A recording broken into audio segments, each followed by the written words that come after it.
FM seeni kër laa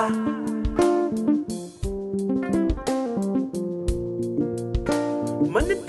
a dégloo Assalamu alaikum fidèles auditeurs et auditrices bu sunu kër FM comme niñ ko baaxoo di ko defee alxames bu nekk bu 16h jotee Cap Sénégal Natangué ci njiital Abdoulaye Fall en partenariat ak sunu kër FM di leen digtal seen émission politique de développement local et rural ki leen koy defal di soxna Marième Sall tey ñuy dalal ci plateau bi une femme leader, une femme de développement, une femme qui fait la fierté de la gente féminine muy kan soxna Awa Thiandoum ci xel bu màcc bi machallah muy kan la présidente du réseau national des femmes de la convergence alternative pour la prospérité Sénégal Natangué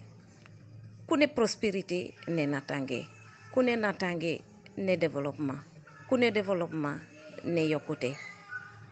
kon soxna Awa boo waxtaanee ci développement war nga cee waxtaan boo ci waxtaan yi tamit war nga cee waxtaan macha allah soxna Awa maa ngi lay nuyu di la ziyaar di la jox sa wàccuwaay te di la wax dalal ak jàmm may am mbégte bu mag di la recevoir ci plateau bi ñu fas yéene waxtaanee le rôle des organisations locales dans le développement des communautés kon soxna Awa Thiandoum ma bàyyi la nga nuyu auditeurs et auditrices bu sunu kër FM balaa ñoo tàmbali waxtaan wi jërëjëf.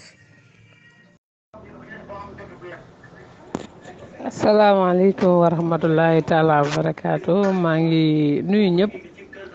di nuyu auditrices yi ak auditeurs yi di leen sargal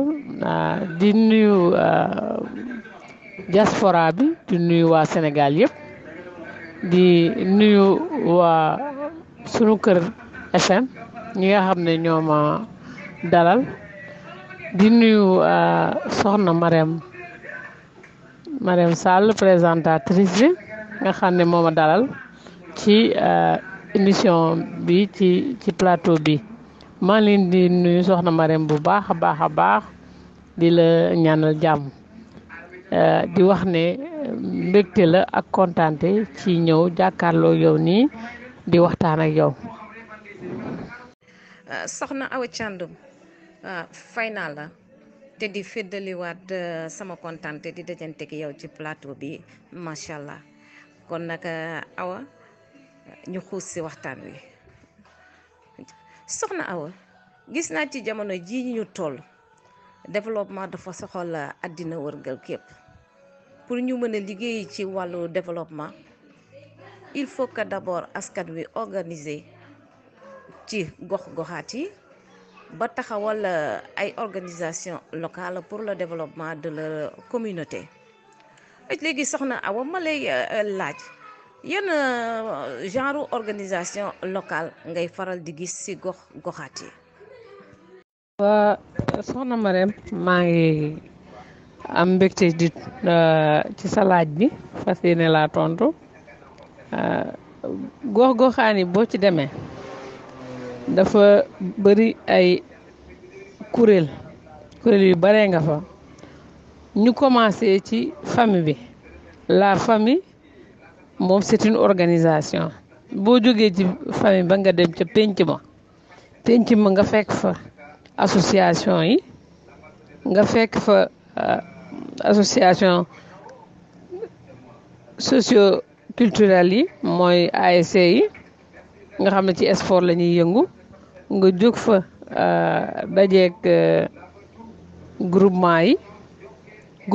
yi ñoom ay groupement yu góor am groupement yu jigéen am groupement jigéen mais am na groupement yoo xam ne ay groupement mixte lañu mais tey fi ñu toll ci développement bu ñuy wax waxu dajaloo waxu xanaa organiser wu jigéen ñi ñoo ci mën ñoo jël raw gàddu bi moo tax organisation féminine yi ñoom ñoo ëpp ci gox-goxaan yi ci loolu nag la ñu dem ba union de groupement daa di feeñ fédération de groupement daa di feeñ kon bu ñu ñëwee ci biir gox-goxaan yi commune boo dem rek noonu la tëddee organisation yu mel noonu ngay gis am na nag ay entreprise yoo xam ne ay entreprise individuelle lañu yoo xam ne ñoom ñoo feggoo ci wetu GIE yi ay entreprise individuelle yoo xam ne benn nit moo ko moom créé ko ci gox bi di liggéeyloo yeneen nit waaw loolu soxna Marème mooy typologie organisation locale yi nga xam ne moom lañ am ci Sénégal. jërëjëf Awa donc nag organisation locale bi jiitu mooy la famille mooy ci dooree ci biir kër gi ñu génn ci pénc bi nag ñu fekk fa ASC yi groupement yi mën na mix waaye nag bu tax ñuy wax rek jigéen ñi groupement féminin yi ñoo gën a soxal ci wàllu développement it tamit ci wetam mu am ASC yi ak entreprise individuelle yi macha allah kon nag Awa ma gis ne xëy na bu ñu demee bay taxawal organisation locale boobu am na lu ñuy xaar ci ñoom may ëlbatiku di la laajaat quel est le rôle de ces organisations locales dans le développement des communautés. waa may dellu siwaat di am mbégte ci sunu kër FM di am mbégte ci soxna Marème Sall Ngarim Lam Toro soo ma laajee ci le rôle des organisations locales seen rôle ci développement local lu ma sawar a tontu la ndax développement local mooy soqali gox gi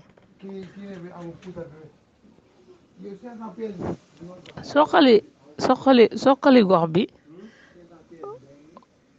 rôle organisation locale yi ñooñu nekk ci gox-goxaan yi ñoom ñoo xanaa war a am taxawaay bu am doole pour koom-koom am ci dëkk bi pour développement am ci gox bi loolu seen rôle la ñoom seen taxawaay la. rôle organisation yi rôle fédérateur la ñoom ñoo war di boole nit ñi ñuy ànd le rôle fédérateur des organisations locales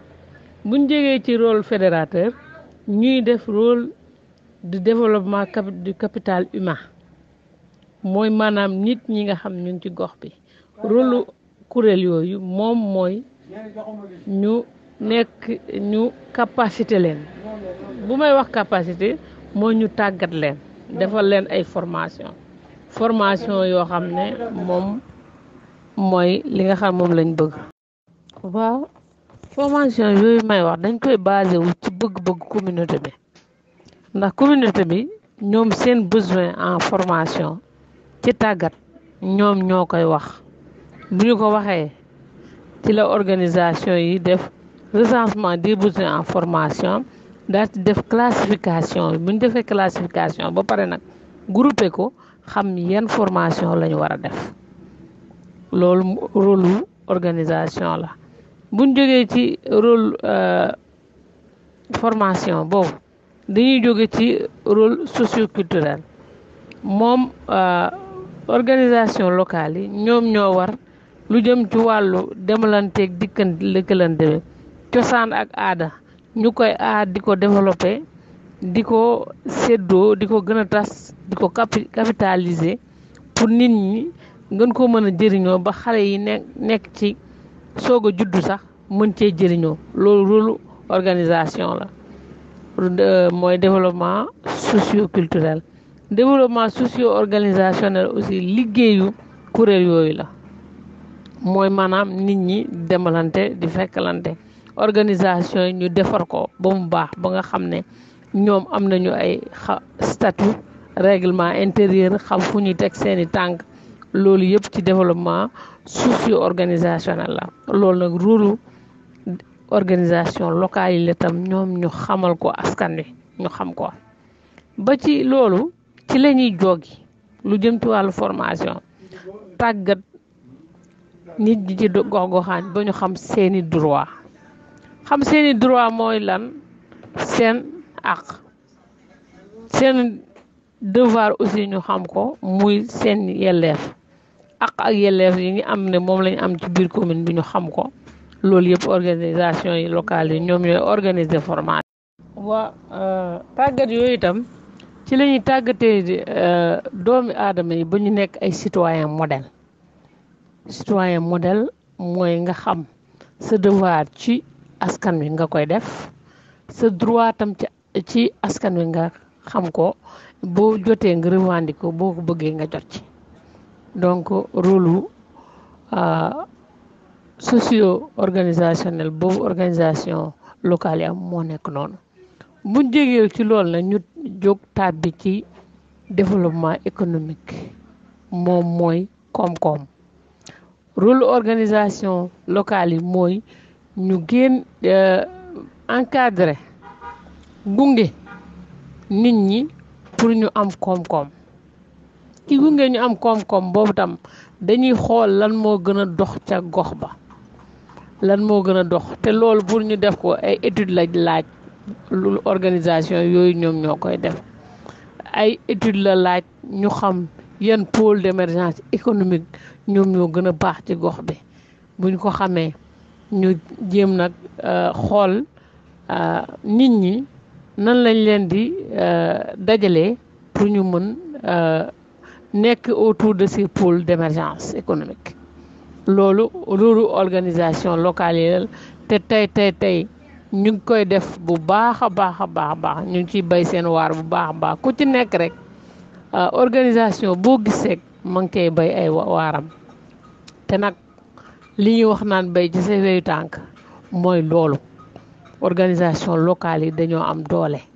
ci ñoom la ñuy xanaa war a groupé wu dugg ci organisation yi pour mën a am développement bu développement bu mucc ayib ci organisation seen rôle la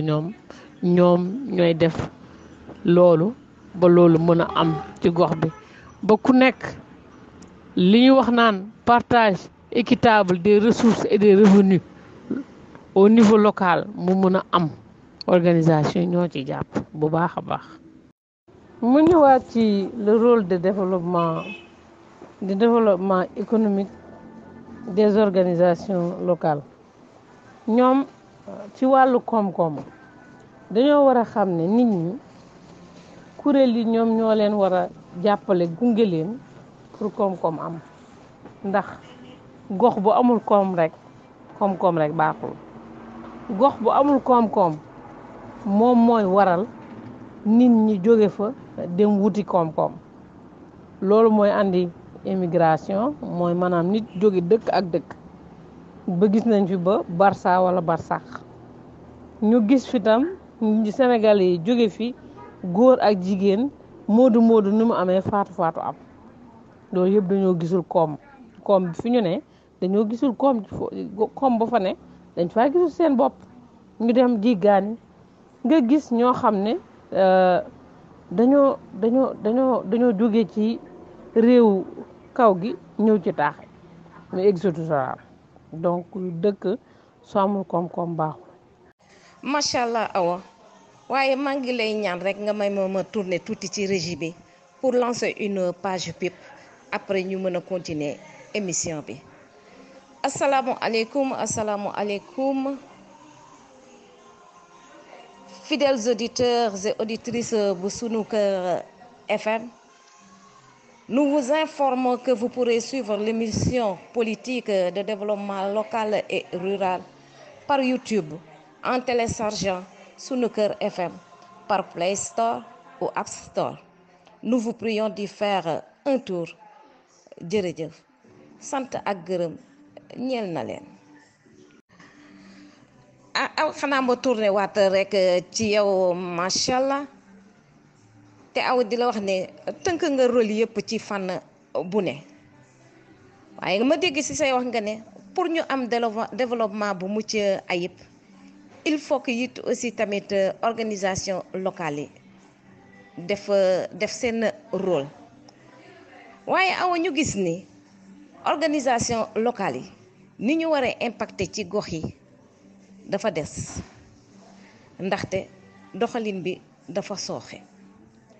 amateurisme bi bëri na ci à certain niveau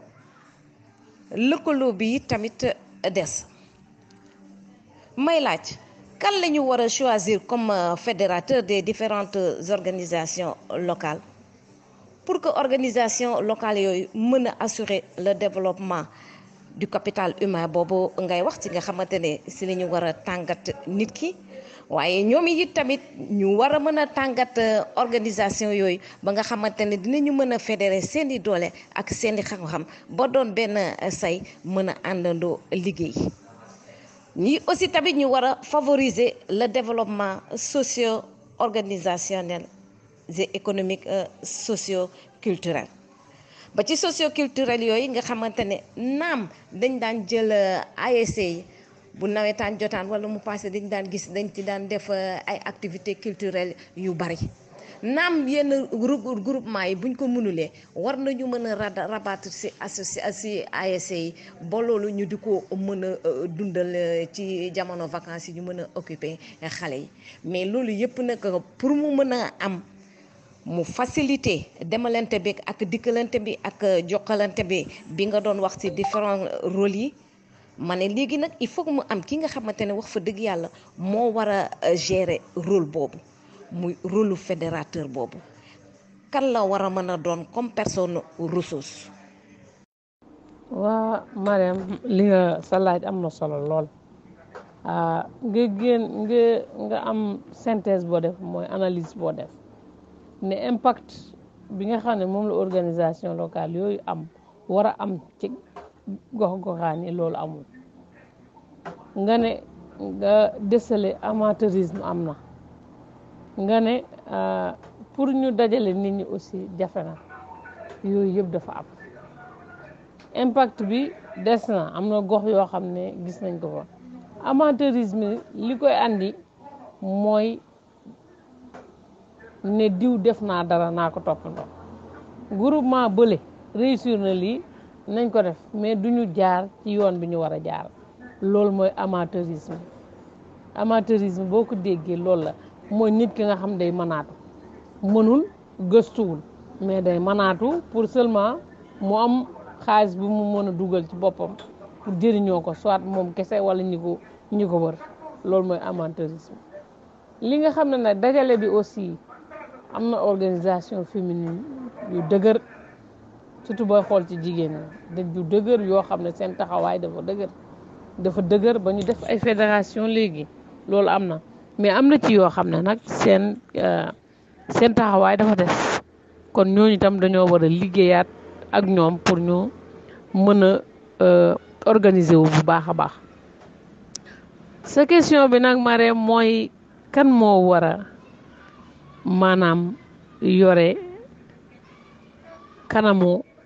otoraay bi wagon yi ci des topp ko mooy maanaam kan moo war a jiite nit ñi ba nit ñi mën koo topp ba ñu nekk ci yoon bu jaar yoon bu jub yoon boo xam ne dina dajale développement du capital humain développement socio-culturel ak développement socio-organisationnel ak développement économique nit kooku nag moo jar a tànn généralement ñooñu ay leader lañ leen di tuddee leader nag ni mu war a mel dafa bari ni leader il faut moo xam ne koo xam ne dafa am capacité d'écoute maanaam mën a déglu nit ñi leader dafa war nit koo xam ne day dajale xalaatu ñëpp ba pare ñu décider ensemble consensus bu consensus amul nag moom am na xam-xam ak xarañte boo xam ne dina leen wax ne yoon bii moo baax pour ñu jaar ji pour mën a dem leader moom dafa war a maanaam joxe boppam askan wi léppam muy xam-xam muy am-amam muy xanaa disponibilité mag lépp da ko war a jël jox ko askan ndax kat leader yombul de leader nattu la ci àddina moo tax nit ñooñu nag ñoom ñoo war a jiite pour xanaa toog ci saxaar si wagon yi des topp leen pour ñu mën a jëm foo xam ne développement socio économique bu harmonieux bu jaar yoon boo xam ne dafay développer ay synergie yu bare autour de ci moom leader bi mais synergie yooyu yëpp muy développer dafa am ñu ko partagé lool maanaam daa am ay responsable moom généralement ay orientation ak toog di xool di observer lu dëng mu jooyanti rappeler leen statut yeeg règlement intérieur yi loolu lay nekkee ci biir organisation mais kooku daal moom mooy Ali Kalaj ji kooku moom moo jara tànn parce que être un leader c'est pas facile ay capacité yu polyvalent moom la ab leader war a am pour mën a jëmale nit ñi ci un développement socio-économique harmonieux un développement socio-économique solidaire nga xam ne ñëpp dañuy demalante di dimbalante loolu yëpp ab leader bu baax moo ko war a jiite. jërëjëf soxna Awa vraiment leeral yi nga indi am na solo lool kon nag leader dafa baax si ndaje boo gis leader dafa baax ci àndandoo di liggéey te leader boobu yi tamit warul nekk n'importe qui dafa war a nekk nag nit ku mucc ayib macha allah xëy na mat yàlla rek mu ko mën waaye nag jéem it am na fi solo mu am capacité d'écoute yi aussi tamit am disponibilité awa kon nag loolu yëpp buñ ko boolee ma yaakaar ne de xam naa ni organisation locale yi ñu am benn jafe-jafe bi nga xamante ne bëri na li muy gàllankoor organisation locale yi ne xam naa ni ñoom capital humain macha allah seen problème majeur mooy capital financier bi muy ci wàllu groupement yi ci wàllu ASC yi fànn boo jël daal lu ci bëri capital financier bi mooy seen jafe-jafe nan lañ leen mën a orienter ba ñu mën a franchir étape boobu ba mën a def ay activités génératrices de fonds. waa Marème maama mbégte ci sa laaj bi ma laaj ndax laaj bii nga laaj muy wàllu koppari ñooy le nerf de la guerre ñooy jafe-jafe bi waaye jafe na jafewul organisation locale yi dañoo war a xam ne ñoom dañoo war a compter ci seen bopp en premier lieu ci seen fonds propre la ñu war a démarrer seeni yëngu-yëngu maanaam di cotiser bu dee chaque semaine lañ ko def wala chaque 15 jours chaque semaine sax moo ëpp mu gën a baax chaque semaine ngeen di gisante di saafonte ñu natt xam xaalis bi nu mu toll ba nga xam ne bu ngeen nattee dajale lu mat 6 mois wala 3 mois ça dépend ci nombre bi ngeen am fonds propre yoo xam ne mën ngeen koo commencer kon man en tant que nit koo xam ne actrice de développement la man li may wax nit ñi mooy ñu commencer ak seeni koppar jël seen xaalis dajale ko yëngu-yëngu yi nga xam ne moom moo dox ci seen gox bi ci seen biir ñu xam ne bii moo dox ñu commencer ko bu ñu ko commencer nag ba nga xam ne teg nañu yëf yi ci raay bi ba ñëpp xam ñëpp jël mbir mi def ko seen yëfi bopp ñu doog a nag mën a yóotu leneen mooy maanaam dem wuti feneen foo xam ne dañ fi wutee ay koppar wuti feneen foofu ñuy wutee koppar aussi lu jara saytu la ndax gox ba nga nekk la nga soxla te yoruloo ko fa ngay njëkk a commencé mooy maanaam mairie ba ngeen di dem ci mairie yi organisation locale yi dañoo war di dem ci mairie yi ak préfecture yi ñu leen di xam ne ci njaboot gi lañ bokk ba nga xam ne suñu bëggee financement suñu demee mairie wala préfecture duñu am benn jafe-jafe ndax aussi organisation locale yi il faut ñu am ay kayit am registre de commerce am NINEA lu am solo la suñ ko amee nag mën a def ay jéego pour am feneen xaalis mais tant que këyit yooyu yembul doo mën a def jéego pour am feneen xaalis boo demee mairie mën naa am la nga soxla dañ la koy may ndax da koy jël dugal ko ci ndax mairie yu bari léegi ñoom budget participatif la ñuy def budget boo xam ne dañ cee boole ñëpp groupement yëpp la ñuy woo organisation yëpp la ñuy woo su ko defee nag dañuy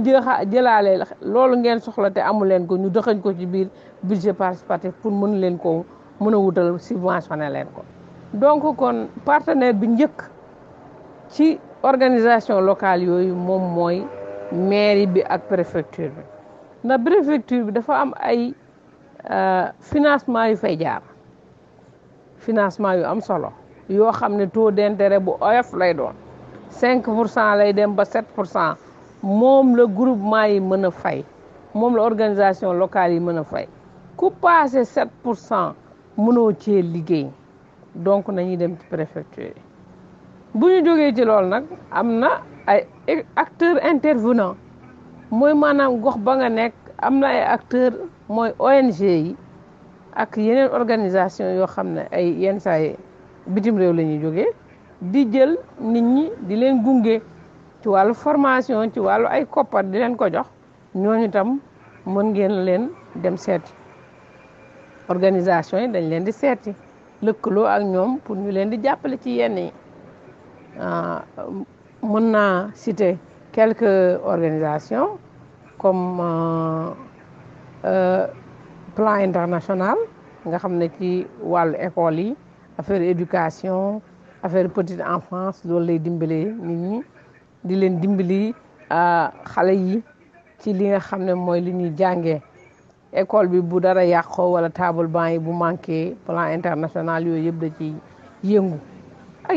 yeneen ñoo xam ci wàllu mbay bu dee da ngeen di bay bu dee microjardinage ngeen def am na ay partenaires yoo xam ne dañ leen cee orienté pour ngeen dem ca kon soxna Marème xaalis jafewul ci man xaalis pour organisation locale xaalis jafewul. jërëjëf Awa macha allah nee nga am xaalis jafe na jafewul nga ni groupement yi nañu am culture di demal ci seen fonds propre mooy nañuy cokki di dugalante seen biir di cotiser ba ñu mën a naka démarrer ay activités yi nga xamante ne lay dox ci seen dëkk boobu jege na leen lool pour ñu mën ca dooree balaa ngay dem di wuti ci feneen léegi aussi tamit nga ne pour orientation organisation locale yi na ñuy faral di dem ci mairie yi parce que am na budget participatif bu fay toog comme subvention li ñuy am des fois ci soxla yi buñ leen ko joxee ñu mën ko fa faj sous préfecture tamit buñ fa demee dinañ fa am dara acteurs intervenants yi tamit comme les ONG aussi tamit bëri na activité yoo xam ne boo koy def bu du ñàkk ci ñi ngay jublu ñu mën laa jàppale léegi damay taxaw Awa ci sous préfecture si sa wax corfatina nga ne ci am na ci li nga xamante ne mën nañ la kaa lebal muy à hauteur de 7% parce que bu tolloo foofu noonu bu dee organiser ngeen mën ngeen ko fay bu ko weesoo du ngeen ko mën a fay mais Awa des fois nga gis ni organisation yii di doxee des fois mu dem ba ci biir mu sooxe léegi boo ciy jëlee xaalis boobu nga dem ba ci biir nga am problème mu fay te it ñu tàggat la aussi tamit ci sa ak sa yelleef kon nga xamante ne am na loo moom ak loo moomul waa jafe-jafe boobu soxna Awa bu la ci dabee nan la njiit ba ban taxawaay la war a mën a am ci autorité locale boobu pour mën a dépasser jafe-jafe boobu ba trouver ko solution wala it aussi bu ci mënut a génn est-ce que dafa am daani yuñ koy teg te buñ ko tegee ndax ña fa des ca groupement ba ñëpp lay dal wala njiitu groupement ba. waa soxna Marème maa ngi lay jaajëfal bu baax a baax ñëwatiwaat nga ak laaj bu am solo muy financement yi nga xam ne groupement yi dañ koy jot di ci am jafe-jafe pour daal di am nuñ koy rembourser ñaari financement mooy nekk ci loo xam ne ci jigéen ñi moo xam ne ñoom ñoo ko moom mën leen a dimbali muy financement bi nga xam ne moom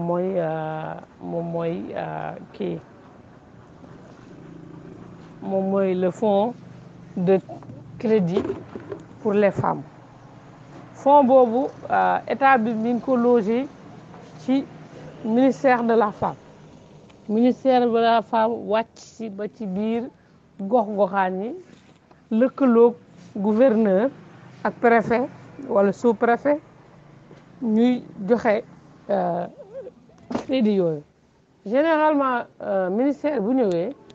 day xool benn mutuelle boo xam ne muy gën a yomb ci jigéen ñi mu dem dugal loger fonds bi foofu ku fa yóbbu sa micro projet boo xam ne baax na rek ak say kayit ñu lebal la mais nag li nga xam ne moom laa attiré toujours sama attention sama mbokk jigéen ñi mooy na nekk yëngu-yëngu boo xam ne dañoo koo yàgg a def ñu càmbar ko xam ne lii dafa am rentabilité maanaam ku ko jël boo ci defee dara mu jur dara loolu mooy rentabilité bu dee ci commerce balaa ngaa produire dara wala ngay jënd na nga wuti ñooy jaay ba pare soo ko jëndi sinon marchandise bi day des sa loxo su dee da ngay produire ay article balaa ngaa produire article yooyu da ngay dem wuti ñoo ko war a jaay ba pare mais groupement yi li ma leen di conseiller mooy ñu commencé jaay ci seen biir bu njëkk ba pare soog a mën a dem jaay ci biti bu ñu defee jaay ci seen biir ba pare def promotion dem jaay ci biti ci biir gox bi su ko defee dina am lu am solo loo xam dina dugg ci seen kees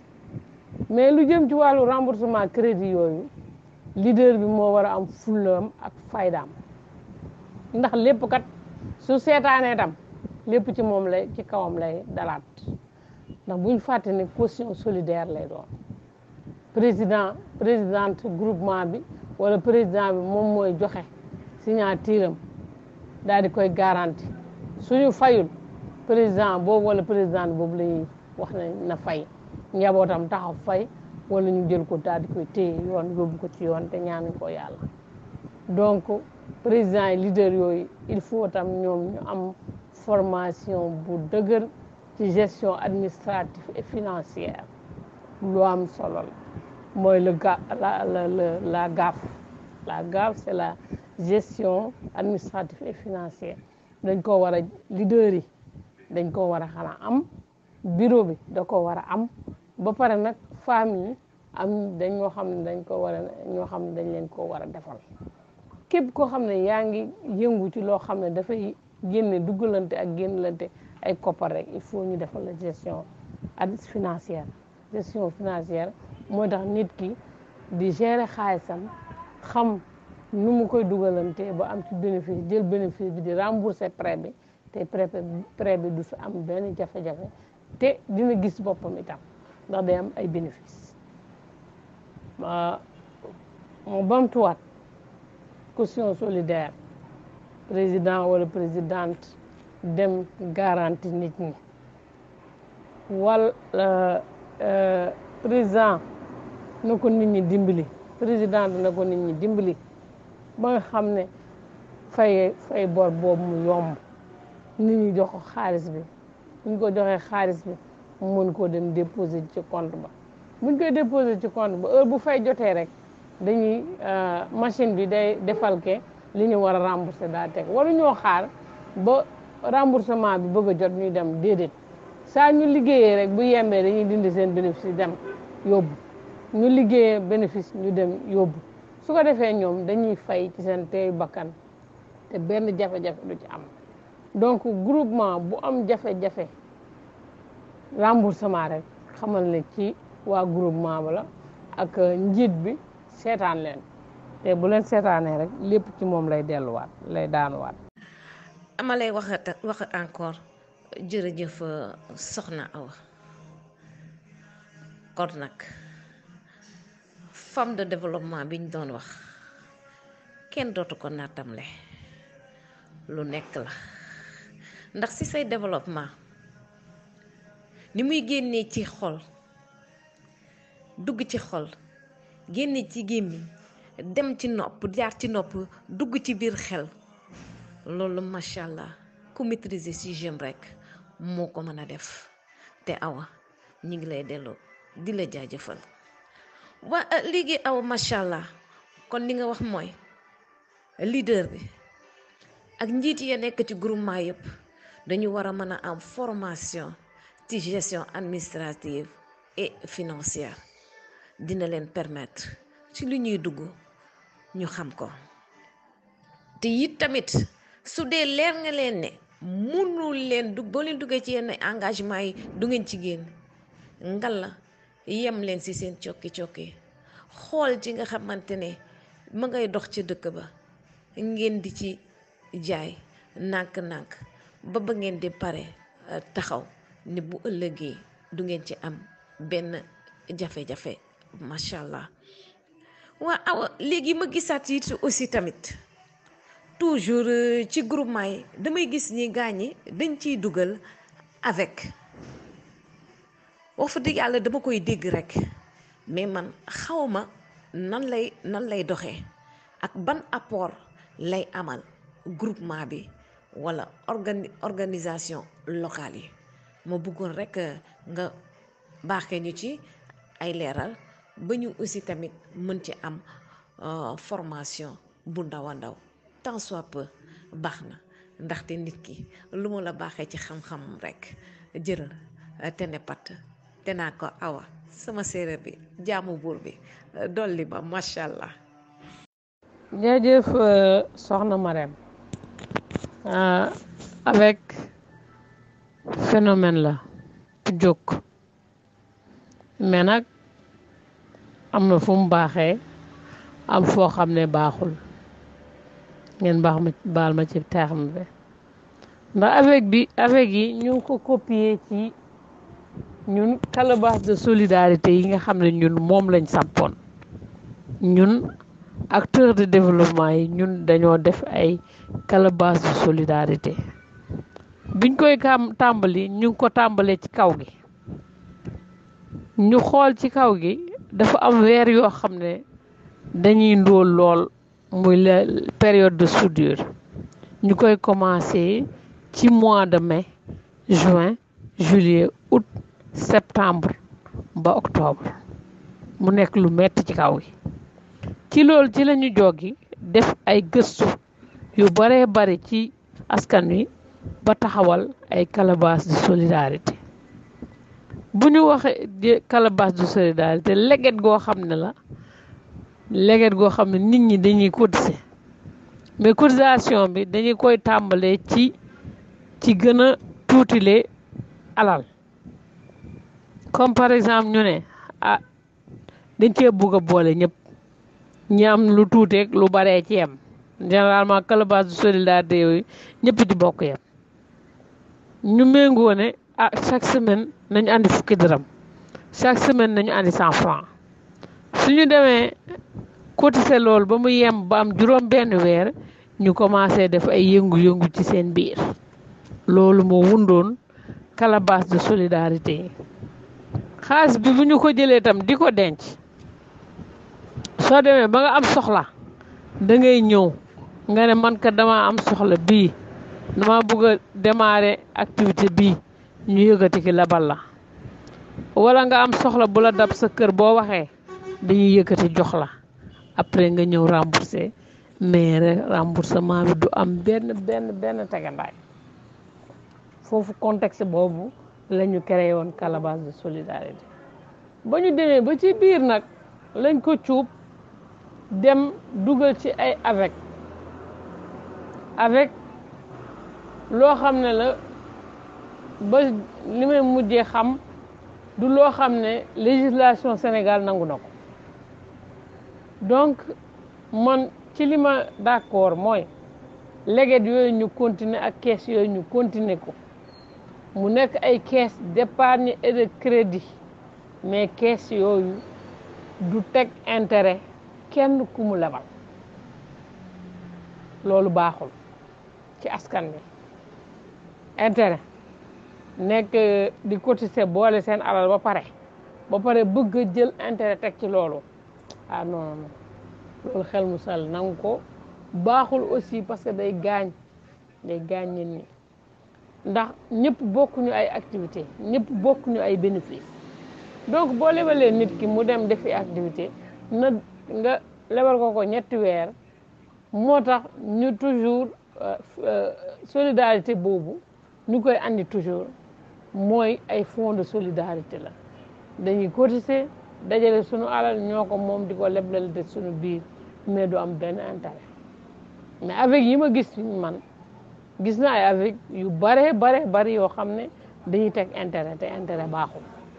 baaxul c'est pas bon baaxul ci benn activité ci xaalis boo xam ne askan wi moo ko dencal boppam moomal ko boppam jaruñu ci def benn intérêt ba pare nag gëstu naa itam am na ay avec yoo xam duñ teg intérêt comme man avec bi nga xam ne man ci laa bokk ci laa nekk mu regroupé 50 personnes mais ñun duñu teg intérêt mais ñun ñëpp a ngi yëngu ku nekk yaa ngi am sa activité buñ la lebalee 100 000 200 000 ñaar dërëm duñ ko ci teg noonu nga koy delloo si waatee dañ lay jox app ne la lebal nañ la 200 000 dans 4 mois nga delloo si suñu xaalis lebal nañ la 100 000 dans 2 mois wala 3 mois nga delloo si mais ñun bañ ko sosee ba léegi am ci jafe-jafe balaa sax diiru remboursement di ñëw day fekk ñëpp remboursé ndax ku def dara rek bu juree dara rek da ngay ñëw bu àjjuma ci ngoon bu ñuy def solidarité caisse solidarité bu ñuy def xanaa ubbi caisse bi par àjjuma bu nekk ku nekk andi sa cotisation mais da ngay gis ñoo xam ne ci biir dañuy dugal ne bindal ma sama ginnaaw carnet dama avance 100 ci sama bor ba nga xam ne day fay bor bi te du ko yëg te du ci gaañu parce que lépp loo xam ne rek xaalis boobu jur na ko ci njabootam lay jëm moo tax ñun ñu tuddee ko calebasse de solidarité moo tax avec yi am na avec yoo xam ne wax dëgg yàlla contre ma leen je n'ai rien contre xanaa ñoom mais daal contexte bi nga xam ne moom la ñu créé woon leget de solidarité lii la woon te bañ koy soppi avec nag waroon nañoo toppaat textuellement duplier ko comme niñ ko defee woon niñ ko xalaatee woon loolu laa soxna Marème laa amoon lu ma lay dolli sàll sama tukulóor bu ñaawul bi bu mën a poser ay question nag parce que question yi ngay poser am na solo lool day wane ne yow itam am nga loo xam ci thème bi loo am solo la. Chers auditeurs et chères auditrices de Sunu Kër FM, vous êtes censés savoir que la pierre angulaire du développement de tout pays, c'est la qualité de ses hommes et leurs esprits patriotiques et leur degré de dévouement pour leur patrie. C'est dans cet ordre d'idées que la convergence alternative pour la prospérité Sénégal Natangué, un parti en construction dirigé par le président Abdoulaye Fall, propose aux Sénégalais la porte de sortie de la crise de notre cher Sénégal. En partenariat avec Sunu Kër FM, la première radio africaine de Los Angeles, vous présente l'émission La politique de développement local et rural. Et nous vous remercions une fois de plus pour toute l'attention que vous nous accordez. Machallah. Machallah, soxna Awa tey moom nangu naa moom tey noonu moom naa doon sa jaam doon jaamu séeréer bi ndaxte wax fa dëgg yàlla li ngay baaxee dafa am solo lool te am njariñ kon nag contexte bi taxoon ñu génnee calebasse de solidarité bi bu ñu ko doon dem ba di ko changer mënoon nañ ko delloowaat ca contexte ba mu ko jëlee woon ñu commencé woon ko ca kaw ga comme ça bu période de soudure amee ñu mën a jàppalante suñu biir te kenn du ko yëg loo ko lebal amul benn intérêt ba nga cay teg ndaxte intérêt boobu baaxul ci kenn baaxul ci liggéey bi sax kon lépp lu ñuy def rekk nañ ko def ci lu wóor te avec bii muy phénomène bu mujjee génn ñu tiré ko ci calebasse de solidarité ni aw waxee dafa ne législation Sénégal nanguwu ko waaye gaa am na ñuy liggéey te duñu teg intérêt waaye tamit li tax ma laaj ko am na feneen fi nga xamante ni aussi tamit doxewuñu noonu am na luñ ciy teg. Continuer toujours di wéyal émission politique de développement local et rural ma ci ànd ak soxna Awa Thiandoum boobu ba tey ñu ciy dem Tekab Sénégal lëkkaloo ak partenariat Sunu Kër FM ñu ciy dawal émission bi di émission politique de développement local et rural jërëjëf Awa ma dellu si war rek tourné waat ci yow plateau bi moom macha allah xumb na neex na am na njëriñ et on ne voit même pas le temps passer kon soxna Awa ma dellu si waat di la laajaat toujours si ne malgré développement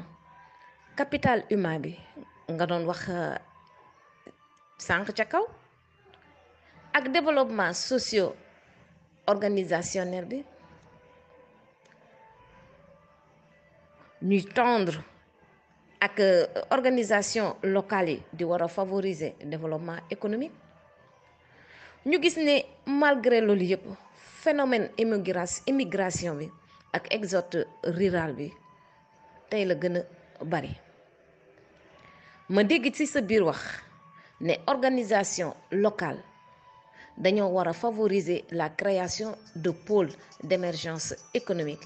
ci gox-goxaat yi pour téye jeunes yi ak jigéen ñi ci seen localité ba ñu mën a am ay activités lucratives ma di la laaj Awa ban dégg-dégg nga am ci pôle d'émergence économique boobu ngay wax pôle d'émergence économique boobu ndax day tendre vers la création de petites entreprises que ça soit individuelles ou collectives pour créer des emplois bu ñu eggee ci bëgg-bëgg boobu ban procédure la ñu war a jaar pour mën a taxawal entreprise yooyu ban politique la tamit état war a def pour yombalal leen ko fan la ñu war a jaar pour am appui financier yi pour renforcer leur capital propre parce que xam naa ne ubbi ay entreprise monter leen du yomb ça demande des moyens. soxna Marème maa ngi lay siyaaraat bu baax a baax di rafetlu kàddu yi ak laaj yi ni nga koy laajee lépp dafa tegginoo macha allah tukulóor bu am xam-xam nga yow séeréer sax nga waroon doon waaw ñu sant yàlla bu baax a baax ñu xam ne soxna Marème tey ku bëgg a taxawal kuréel comme kuréel boo xam ne entreprise individuelle la da ngay dem ci tribunal départemental bi yóbbu sa photocopie carte d'identité ak sa casier judiciaire ne da ngay wut registre de commerce boo amee registre de commerce ba pare bind yëngu-yëngu bi nga xam ne moom nga bëgg a def dañ koy defaale ci biir registre de commerce wala ay yëngu-yëngu yoo boole di ko def bind ko ci registre de commerce bi boo jotee sa registre de commerce ba pare nga jël ko photocopier ko denc original bi jël sa carte d'identité kam photocopier ko jël ko boole ko ak registre de commerce boobu dem ci agence nationale de statistique yi nga xam ne ñoom ñoo nekk ci département yi nga fay 2400 ñoom ñu jox la NINEA loolu mooy immatriculé nga ne am nga entreprise ci Sénégal nga mën a am financement mën a développer ses activités bu baax a baax mu gën a yaatu itam nga mën a dugg ci marché public yi kooku entreprise individuelle yi nga xam ne am nañu kayit entreprise yi nga xam ne aussi yeneen façon yi am nañu kayit aussi noonu la ñuy def ñoom itam day am registre de commerce am NINEA ba pare mën a dugg ci marché public yi mais marché public dafa am code des marchés publics code des marchés publics yooyu Sénégal da koo am code des marchés publics Sénégal da koo am ñu tënku ci comme buñ ci tënkoo nag doxal yoon rek moo ci nekk saa yoo xamee ne soumissionné nañu maanaam def appel à candidature ne lii dañ koo bëgg a tabax wala lii dañ koo bëgg a defar wala kat am na école yoo xam ne dañ leen a war a di ravitailler lekk ak jus yooyu yëpp ci marché public yi la bokk nit ñi entreprise yooyu am kayit ñoom ñoo ci mën a postuler bu ñu postuler léegi bu ñu ñëwee ñu def dépouillement bu ñu defee dépouillement ñu xool kan moo ci gën a respecter charte yi nga xam ne moom la marché bi waxoon ñu jël ko mais dans tout ça am na lu ñuy wax le moins 10 ans le moins 10 ans mooy entreprise bi nga xam ne moom moo gën a baaxle te moo gën a yombale mooy moins 10 ans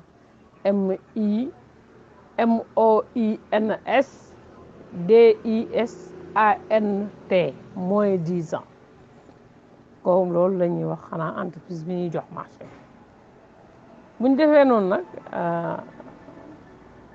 ñu jox la marché bi nga exécuté ko ñu fay la sa xaalis mais nag saa yi soo xamee ne respecté woo contrat de soumission ba nga soumissionné ba ñu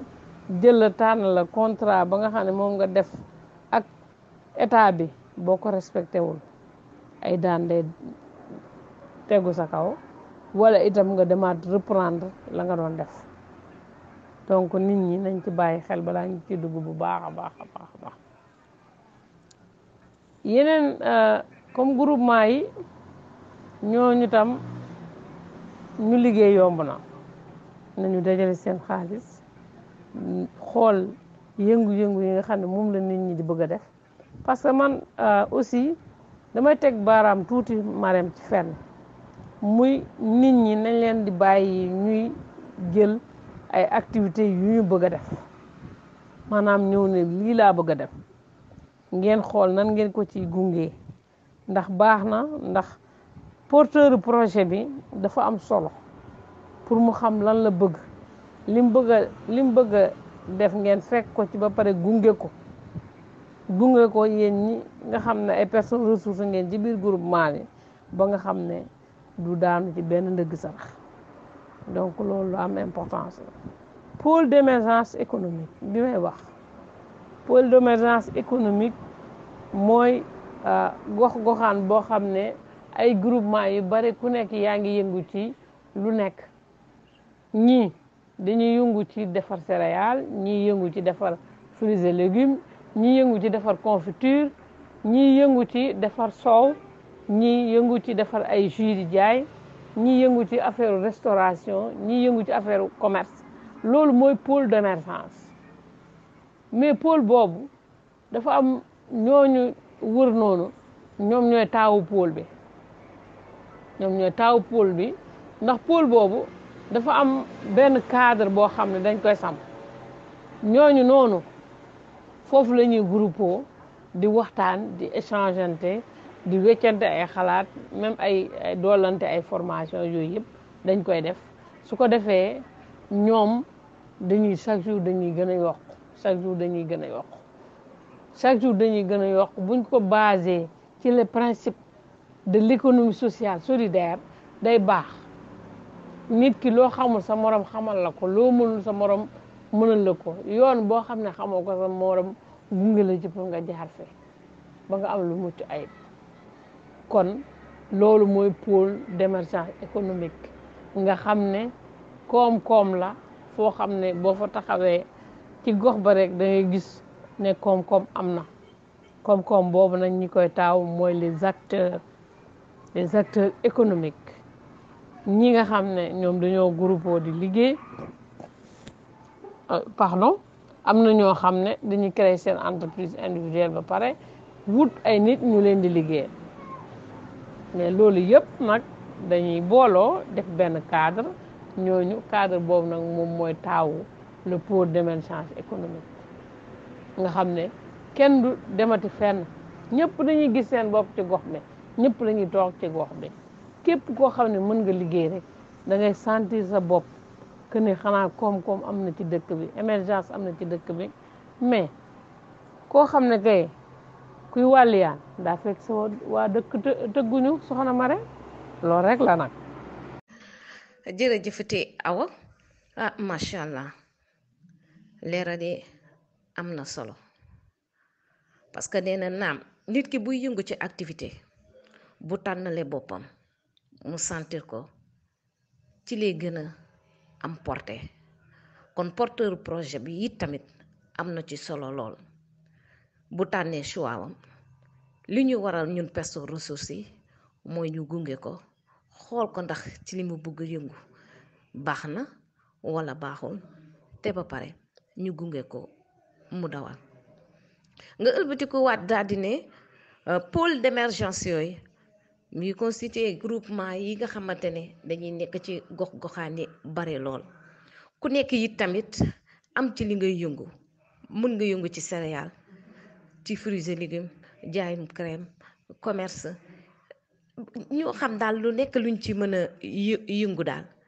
it tamit ñu dajaloo ci benn cadre bu am solo bi nga xamante ne lan moo koy lal principe de l'économie solidaire mooy ñu ànd ku nekk ca la mu xam bu ci mënee gindi boromam baaxe ko mu toogaayam gën a rafet liggéeyam gën a sell da ciy am solo lool kon nag lu ni mel su fa nekkee nee na séeréer bi nee na boo xasee ba ñëw ba yegg ca dëkk ba rek da ngay gis ne wax fa dëgg yàlla lii koom-koom la kon nag Awa macha allah xam naa ne koom-koom boobu ba tax ñu taxawal organisation locale yooyu buñ leen gungee ba ñu mën a egg ca loolee loolu tamit sant yàlla sunu borom la kon sooxe ba dina wàññeeku lool waaye Awa léegi émission bi jeex waaye nag du ñu mën a tàggatoo te wax fa dëgg yàlla du ñu dugg ci benn point bu am solo muy actuellement ni dëkk bi di doxalee Awa ma lay laaj est-ce que organisation locale yi ak complicité des autorités locales bu ñu joué woon seen rôle pleinement est-ce que violence buy am ci milieu sport comme nawetaan yi nga xamante ne pour mu egg des fois ça pose problème xeex bi saagante bi toj ci bien public bi yépp da ciy xaj est-ce que bu ñu taxawoon organisation locale yooyu ak autorités locales yi est-ce que loolu dina am est-ce que tamit comportement yi citoyen yi am surtout ci période mbas mi incivisme bi mën nañ ko wax incivisme keneen tamit mën na ko tuddee neneen waaye est-ce que loolu dina law nii ci askan bi te bi gën a garaaw mooy soulèvement populaire bi commencé law ci gox yi may laaj état ak organisation locale yi fan la ñu fayiree ndaxte organisation locale comme autorité yi amoon nañu mission di tàngat citoyen ci seen droit ak seeni devoir te aw yi tamit ma déggoon ne bu ñu leen tàngatee di nga boo waree bu ñu la amee loo xam ne sa àq ak sa yelef la soo ko laajee war ngaa génn nga laaj ko waaye yi tamit xam naa bañ lay tàggat yi tamit ngay laaj sa àq ak sa yelef am na anam yi nga xamante ne mën nga ko cee laaj ak waxtu ba nga ko war a laajee awa ma lay laaj ban jàngat nga am ci jamono ji ni dëkk bi doxee macha allah. soxna Marème ma lay ziyaaraat bu baax a baax laaj yi am nañ solo lool li ngay wax incivisme loolu nit ñi ci doomi aadama yi la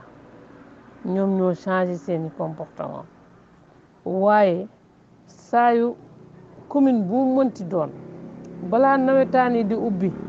dañuy woo président association sportive yi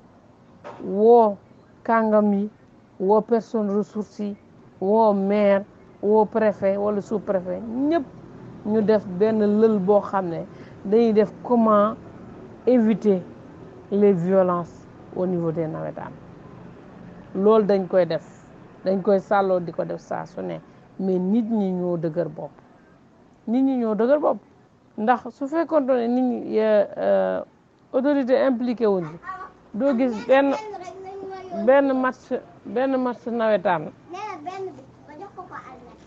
gis benn match nawetaan te gisoo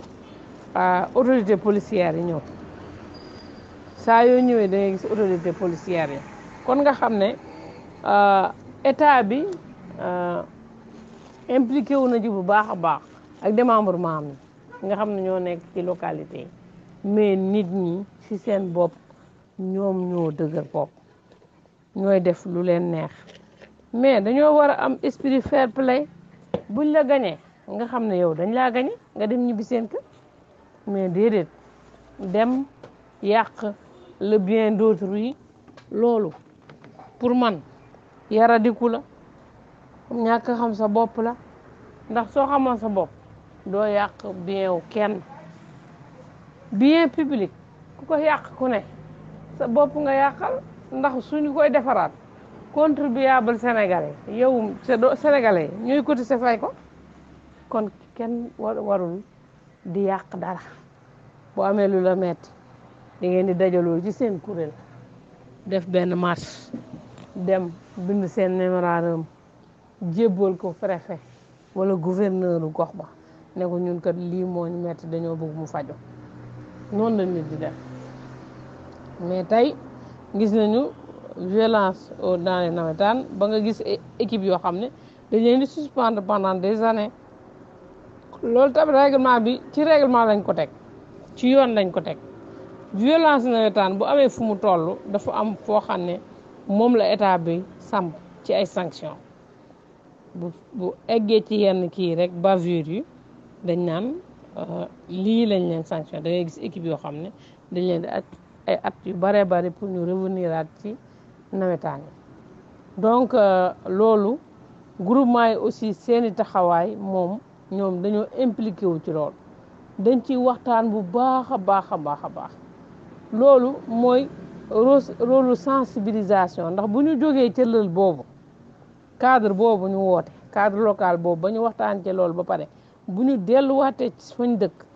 ci village wala quartier aussi dañ koy séddoog nit ñi xanaa kay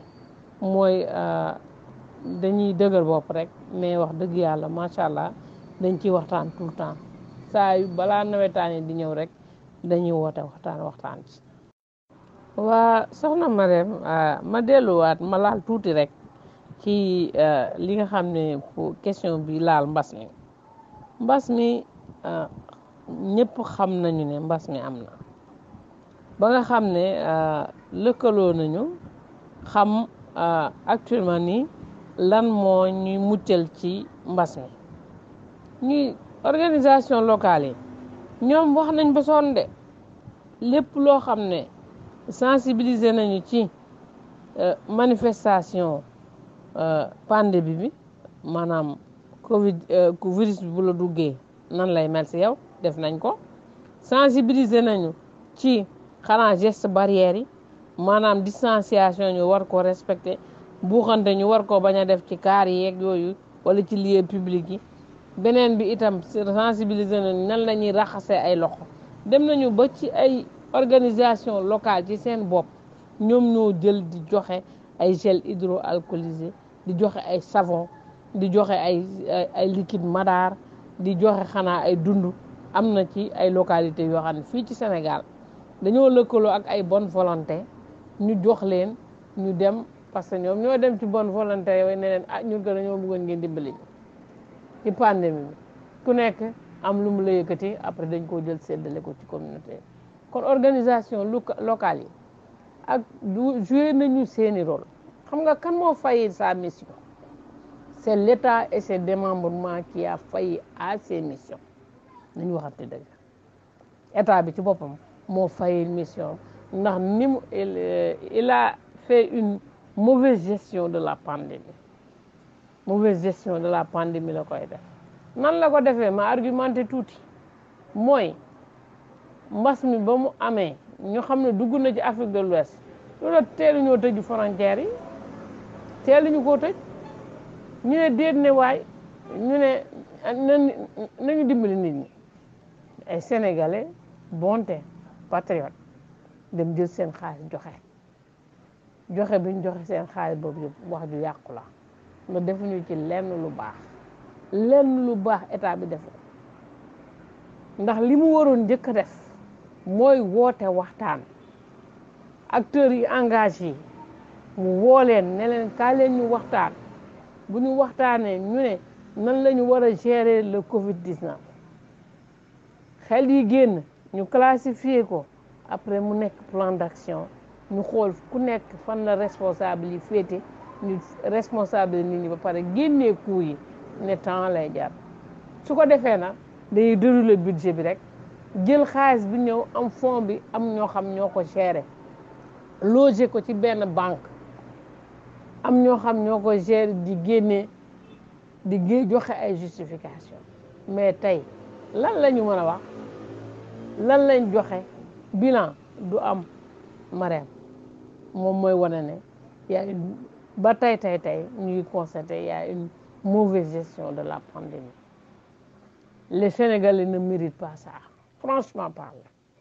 Sénégalais yi ay nit yu baax lañu ay nit yoo xam ne yu ñeme coono lañu ñeme liggéey ñoo xam ne situation bu am ñu jël ko en main jël seeni responsabilité mais franchement parler organisation locale yi joué nañ seen rôle pleinement ci Covid-19 mais l'État a failli à sa mission te nag lan lay tëjee mooy ci question boobu waytan si mooy nañu leen xaar seetaan leen ba xam wànneen fu muy mujjee ak ay gëtam loolu lay dolli ci question bi ma posé ci pandémie bi. jërëjëf soxna Awa nga ne wait and see ñu toog seetaan ba xam wànneent fan lay mujjee bëtam organisation locale yi def nañu lu ñu war a def xëy na kañ état moo taxawul nu mu war a taxawee moom daal moo faillir à sa mission kon man mi doon maas nun gi Awa danga ne organisation locale yi keccat leen cax waa nag bëggoon naa wax fa dëgg yàlla ñu continuer waxtaan bi mais temps bi dañoo xoj. L'émission tire à sa fin. Le temps qui nous est imparti est épuisé. may am regret lool di tàqaliko ak soxna Awa Thiandoum ndaxte dama am mbégte lool partagé woon ak yow plateau bi ma naan la jërëjëf Awa ajaarama Awa ñokko jal Awa technicien bi mu ngi may def signe ne waxtu wi jeex na donc sans plus tarder dama lay jox kàddu gi rek nga wax le dernier mot de la fin nga profito tàggu auditeurs yi ak auditrices yi bu sunu Kër FM macha allah kon nag Awa kàddu gaa ngi noonu. soxna Marème yow mi ma dalaloon ci sunu Kër FM maa ngi lay remercier bu baax a baax a baax a baax di remercier auditrices ak auditeurs yu sunu Kër FM ñi ne ci diaspora bi ñi ne ci Sénégal maa leen di remercier yéen ñëpp yéen ñi ma doon déglu di remercier waa sunu Kër FM lu commencé ci PDG ba ci personnel bi gën a ndaw may tëjee émission bi di leen wax ne tout peuple est artisan de son propre développement mooy maanaam li nga xam ne mooy suqali nit moo koy defal boppam ci kàttanu yàlla kon jërëjëf wax nga ma jokkañal Marème Sall waaye maa ngi naan la merci di wax ne Sall ngaari Lam Toro kontaan naa ci sa taxawaay lool on jaarama weli yal na yàlla yàggal sa taxawaay technicien ak ñi nga xam ne ñooñu doon accompagner yëpp ci plateau bi ñu ngi leen di remercier itam bu baax a baax a baax et merci beaucoup ba beneen jataay incha allahu rabbi. jërëjëf Awa macha allah comme ni nga ko waxee rek ma lay jox dig daje am alxames bi di ñëw ci yeneen thème ñu faram fàcce ko comme ni nga baaxoo di ko faram fàccee macha allah comme ni nga ko waxee rek lu tëggu tas lu commencé yi tamit tàggoo kon yi tamit may tàggatoo aussi tamit ak auditeurs yi wala balaa may tàggatoo ñu leen di gërëm di leen sant te di leen ñaanal comme ni ñu baaxoo di ko defee di leen di nuyu kenn ku nekk ba fu nga nekk di ñaan jàmm ci réew mi di ñaanal kilifa diine yi ak kilifa aada yi yàlla wéral leen seen cër te ñawal seen xel yi ba ñu mën ñoo digal ba ñu mën am dégg akum topp waaye di ñaanal way dawlu yi yàlla ataleen ci yërmandeem waaye di ñaanal ñi tëdd ci hôpital yàlla fëgg seen bopp te ñu delloo leen waat ci seen biir njaboot